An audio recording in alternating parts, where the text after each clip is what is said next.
वंदे मातरम। हम यहाँ गहनी मधाईपुर में बैठे हुए हैं। विकास खंड मढ़ियाहू है, जौनपुर जिला है, विधानसभा मछली शहर है। और हमारे साथ में संघर्षशील नेता, 2 बार जिला पंचायत लड़ चुके दिव्यांग सूरज बिंद हमारे साथ में बैठे हुए, जो कि यहाँ गन्हई के जो है कि मधाईपुर के प्रधान हैं। और कैसे प्रधान बने, 2 बार जिला पंचायत लड़े, काफ़ी अच्छे मत पाए, देवतुल्य जनता इनको काफ़ी सपोर्ट की। तो कैसे तो वो 2 बार चुनाव हारे और इस बार कैसे संघर्ष करके प्रधान बने, क्योंकि प्रधानी लड़ना इतना आसान नहीं है। एक बार विधानसभा लड़ना आसान है, लेकिन जो है प्रधानी लड़ना आसान नहीं है, क्योंकि यहाँ गांव के ही लोग होते हैं, तमाम तरीके की बातें होती हैं, सारी चीज़ होती हैं। और ये दिव्यांग हैं, दिव्यांग होते हुए भी जो है कि 400 कुछ मत पाए और विजयी रहे 116 मतों से। सुनते हैं इन्हीं की जुबानी। और ये युवा हैं और एजुकेटेड हैं, पढ़े लिखे व्यक्ति हैं, तो आप उसी हिसाब से कार्य भी करते हैं। चलिए हम जुड़ते हैं सूरज बिंद जी से। धन्यवाद सर, सूरज जी नमस्कार। चलकर हमारे यहाँ आए, आपका हार्दिक स्वागत है। Thank you. सूरज जी, एक चीज़ मैं जानना चाहूँगा, आप कैसे, पहला मेरा सवाल है, कैसे आप संघर्ष करके प्रधान बने और 2 बार जिला पंचायती लड़े हारे, तो थोड़ा सा हमें जो है कि डिटेल में बताएंगे। देखिए, चुनाव लड़ना एक आम बात है, कोई भी चुनाव लड़ सकता है, लेकिन चुनाव में बने रहना बहुत मुश्किल का काम होता है। इसमें ये देवतुल्य जनता का योगदान होता है। आपको बता दें कि पहली बार 2010 में जब मेरे माताजी के नाम से चुनाव लड़ा गया, उसमें मैं हेड था, मेरा पोस्टर में नाम था, मेरी पोस्टर में फ़ोटो थी मेरे नाम पर और मेरे काम पर, मतलब मैं ही समाज में चल फिर रहा था। मेरे व्यवहार पर देवतुल्य जनता ने मुझे अच्छा मत दिया और मैं लड़ाई में रहा। वार्ड नंबर उस समय वो 38 था, मछली शहर से। बहुत अच्छी लड़ाई लड़ा और मैं जीत नहीं पाया, लेकिन अच्छा मत मिला था। तो वहाँ से मेरा हौसला बढ़ा और हमारे घर परिवार के लोग, हमारे चाचा, पिताजी भी हमारा योगदान किए, और जिससे फिर 2015 में मैं फिर अपने वार्ड से 49 वार्ड नंबर मढ़ियाहू से फिर चुनाव लड़े जिला पंचायत का, जिसमें उसमें भी बहुत अच्छा मत मिला। हालांकि मैं जीत नहीं पाया, लेकिन ये देवतुल्य जनता ने मुझे इतना बढ़िया मत दिया कि मैं लड़ाई में रहा और उससे मेरा और हौसला बढ़ा। फिर 2021 में ग्राम प्रधानी के चुनाव आया, जिसमें हमारे ग्राम सभा के देवतुल्य जनता ने मुझे प्रधान चुना। और प्रधानी के चुनाव लड़ना बहुत आसान काम है, सब कोई भी लड़ सकता है, लेकिन उसमें चुनाव जीतना बहुत मुश्किल काम होता है। और मैं एक दिव्यांग था और दिव्यांग के लिए तो और बहुत बड़ी मुश्किल थी। फिर भी हमारे समाज के जागरूक लोग, हमारे समाज के जागरूक और हमारे ग्राम सभा के जागरूक लोग हमको समझे, हमारी शिक्षा को समझे। और आपकी शिक्षा क्या है? सर, हमारी शिक्षा हिंदी से MA हूँ और म्यूजिक से MUH किया हूँ और प्लस BEd M.Ed और रिसर्च मेरा चल रहा है। तो थोड़ा सा प्रधान जी हम लौटते हैं आपकी प्रधानी की तरफ, जो है कि 2 साल बेमिसाल रहे कि बेकार रहे आपके?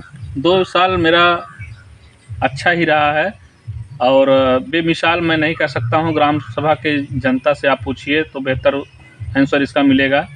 और जहाँ तक मैं समझ पा रहा हूँ कि बहुत अच्छा मैंने कोशिश किया है। दिव्यांग होते हुए भी मैं हर संभव कोशिश किया हूँ कि गांव का विकास कैसे हो पाएगा। हर समय अनवरत मैं संघर्ष करता रहा हूँ और संघर्ष की बदौलत मेरे ग्राम सभा में एक अमृत सरोवर पास हुआ और जिसको मैं अच्छी तरह से बनवाया और उसकी सीढ़ी को भी अच्छी तरह से रिपेयरिंग कराया। एक इंटरलॉकिंग नाली बनाया और एक बिंद बस्ती में खरंजा रिपेयरिंग कराया, एक यादव बस्ती में खरंजा रिपेयरिंग कराया। प्रजापति बस्ती में नाली बन रही थी, आधी बनी, विवाद कारण नहीं बन पाई और प्रजापति लोग ही नहीं बनाने दिए और खरंजा भी वहाँ छोटा सा बना और कम से कम 20-22 गांव में पानी इकट्ठा होता था, उसकी समस्या बहुत बड़ी थी। मैंने वहाँ सोख्ता काम कराकर वहाँ का मतलब जितना प्रदूषण था उसको हटाने का काम किया और कच्चा काम मेड़बंदी काफ़ी हुई, और कच्चे नाला नाली जो भी थे, और कच्चा रोड बनवाया, कई 5-6 कच्चा रोड सब लगभग सर बनवाया मैंने। जी। और विद्यालय का भी काम किया। विद्यालय में मैंने टाइल्स मार्बल का काम किया, किचन में टाइल्स मार्बल का काम किया, फिर डेस्क बेंच बच्चों को बैठने के लिए व्यवस्था किया, और ग्राम सभा में भी बैठने की व्यवस्था किया जिस पे लोग बैठते हैं दुकानों पे, और लाइट एक बार लगवाए। जो भी हो सका, जितना हो सकता था उतना मैंने कोशिश किया हूँ करने के लिए। अब ये जनता भाई समझे कि कितना मैं काम किया हूँ, फिर भी मैं बहुत बेहतर अपने तरफ से करने की कोशिश किया हूँ। आप आगे बच्चे जो 2.5 साल हैं, तो उनमें क्या करना चाहेंगे, और कौन सा काम ऐसा रहा कि जो आपको सबसे दिल को सुकून दिया कि ये काम हमने किया, बड़ा अच्छा था? देखिए सर, हमारे यहाँ जल जीवन मिशन द्वारा एक योजना आई थी, गांव में पानी की टंकी लगना था, और हमारे यहाँ ज़मीन ना होने के कारण वह लौट रही थी। फिर मैंने डीएम के यहाँ जाके एप्लीकेशन दिया, कई बार मैंने प्रयास किया, फिर वहाँ से उसको ले आया। और इसमें प्रजापति बस्ती के पीछे वहाँ ज़मीन खाली पड़ी थी, तो वहाँ मिला 13 बिस्सा ज़मीन, मैंने उसके नाम किया। और इसमें जल जीवन मिशन के तहत तो पानी टंकी लग रही है, जो कि गहनी बिंद बस्ती में बहुत पानी ख़राब था, चौहान बस्ती में बहुत ख़राब था। अब कम से कम उन लोगों के यहाँ पानी पहुँच जाएगा, शुद्ध पीने के लिए मिलेगा। ये बहुत अच्छा लगा मुझे। और बहुत सारा काम है जो मैं अभी कराने की कोशिश में हूँ। अमृत सरोवर, हमारे यहाँ 20 तालाब हैं छोटे बड़े, लेकिन अभी एक तालाब हो पाया है, फिर दूसरा तालाब मैं लेने वाला हूँ और उसको भी बनवाएंगे। और ग्राम सभा में जो सरोज बस्ती में खंजर था उसको रिपेयरिंग किया का काम है, उसको करेंगे, ज़रूर करेंगे। और जहाँ पर जैसे जो भी समस्या है हमसे अगर समाज के लोग कहेंगे, उसको भी करने के लिए मैं तत्पर रहूँगा। और जो सरकार द्वारा योजनाएं चलती है, सरकार भी चाहती है कि ये काम होना चाहिए, ये काम होना चाहिए, वो भी काम जो बाकी रहेगा उसको भी करता रहूँगा। अपनी देवतुल्य जनता को किस तरीके से जो है कि थैंक यू बोलना चाहेंगे अपनी जीत के लिए?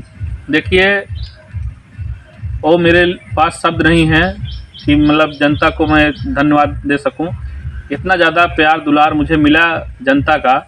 आज एक दिव्यांग होने के बाद भी मैं ग्राम प्रधान बन पाया हूं। ये बहुत कठिन कार्य था, मैं जीवन में कभी नहीं बन पाता। मैं दिल की बात बता रहा हूं, मैं कभी सोचा भी नहीं था कि मैं प्रधान बन सकता हूं, लेकिन यह देवतुल्य जनता ने मुझे उस लायक समझा, और समझने के बाद मुझे 116 मतों से मुझे विजयी बनाया। और बहुत जो गर्व की बात है, मैं उन जनता पे बहुत गर्व करता हूं। और हमें एक ऐसे इंसान को समझने की कोशिश किया, और मैं उसके लिए बेहतर से बेहतर काम करने की कोशिश इसीलिए कर रहा हूं कि जनता हमको समझने की कोशिश अगर की है तो मैं भी जनता को समझूं। जो भी दिव्यांग पेंशन है, और विधवा पेंशन है, विधवा पेंशन है, और जो भी जितना भी काम हो सकता है मैं करता रहता हूँ। हाँ, बहुत सारे लोग छूटे भी होंगे, ये भी कह सकता हूँ, लेकिन जो भाई हमारे पास आते हैं समस्या लेकर, उसको निदान करने की कोशिश करता हूँ। प्रधान जी, एक चीज़ और हमें बारे में सुनने को आया है कि जो एक गॉड गिफ्टेड मिला हुआ है आपको, एक आपके अंदर जो छुपा हुआ है वो म्यूजिक है। जी सर। तो थोड़ा सा आप गुनगुना देंगे हमारे चैनल के माध्यम जरूर से? सर, ज़रूर। यह तो एक कला है सर, मैंने संगीत से मेरा बहुत प्रेम रहा है, और उसको अभी भी मैं थोड़ा बहुत गुनगुना लेता हूँ तो मुझे सुकून मिलता है। जैसे हर इंसान के अंदर कुछ न कुछ कला होती है, तो हमारे अंदर भी थोड़ा सा मतलब ये गुनगुनाने की कला है। तो हमारे चैनल के माध्यम से गुनगुना दीजिए, हमारे दर्शक भी देख लेंगे, सुन लेंगे। क्या सुनना चाहते हैं सर? देवी गीत सुनाऊं, फिल्म के गाने? एक किशोर जी का, किशोर जैसा मैं तो गा नहीं पाऊंगा, किशोर सर बहुत महान थे, थोड़ा सा प्रयास कर रहा हूँ।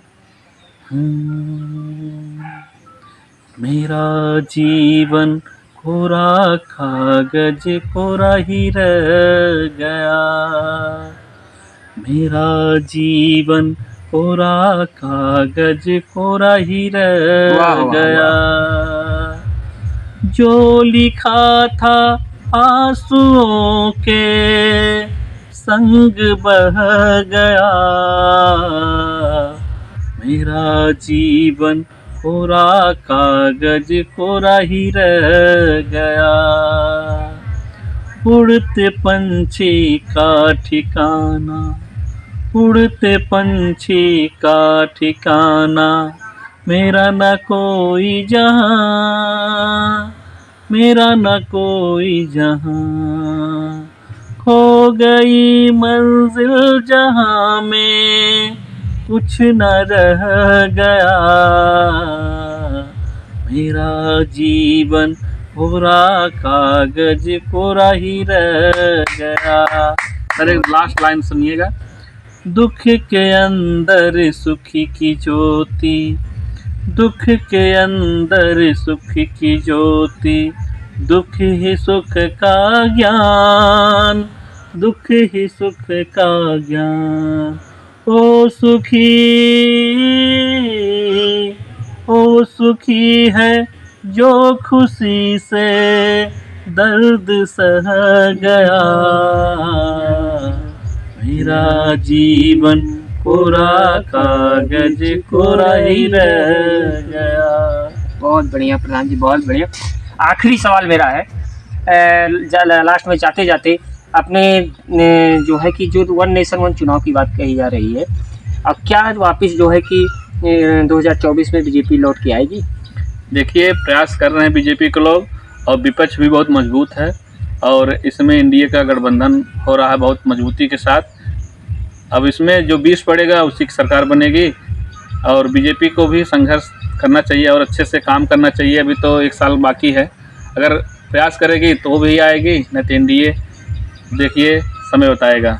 वन नेशन वन चुनाव की जो बात चल रही, चर्चा चल रही है, देखिए वन नेशन वन चुनाव के मैं विरोध में हूँ, क्योंकि चुनाव बार बार अगर होता रहता है तो जनता हमारे बीच में आते रहते हैं, तो नेता लोग हमारे बीच में आते रहते हैं। अगर जनता के बीच जब बार बार नेता आएंगे तो हमारी समस्या भी सुनेंगे। नेता लोग जब बार बार हमारे पास आएंगे तो जनता अपना समस्या सुनाएगी, और जिससे उसका निदान भी मिलेगा। और एक बार चुनाव हो गया तो 5 साल बाद ही लौटेंगे, इसलिए मैं उसके विरोध में हूँ। बार बार चुनाव होना चाहिए देश के अंदर। धन्यवाद जो है कि सूरज जी, और आप ऐसे ही काम करते रहिए और ऐसे ही गुनगुनाते रहिए। जरूर जो है कि गुनगुनाने में एक दिल को जो है कि एनर्जी मिल जाती है शरीर को। तो बहुत बड़ा अच्छा लगा आपसे मिलके, और जो है कि आपकी संगीतमयी जो है कि इंटरव्यू को सुनकर।